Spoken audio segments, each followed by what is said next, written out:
So this is the image I'm going to use. I am on Pixel Studio. So now in order to crop this image into a circle, we need to create a circle.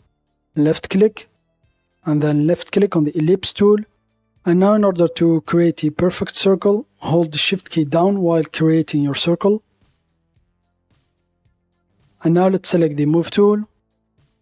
And now I'm just going to place here. So I'm just going to uncheck the snapping. So now I'm just going to place here. And now I'm just going to drag the circle layer, drag it on top of the layer. So as you can see, we can see the preview. Make sure to drag it on the image here on the left, not on the right, on the text. Drag it on the left like this. You can see the preview. So here it is. And now, for example, if you select the clipping mask here, if you select the layer mask here, if you increase it, so as you can see, it will reveal more of the layer under it, which is the women layer. So Control Z to undo.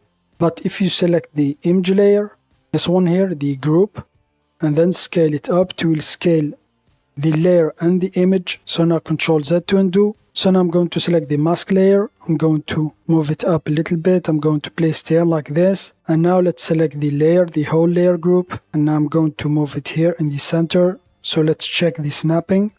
I'm going to center it. And now I'm just going to scale it up like this.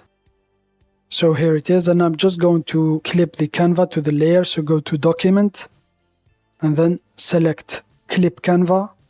So here it is. And now when exporting your layer, make sure to export it in a PNG format to keep the transparent areas here. So now just go to file, export, and then export.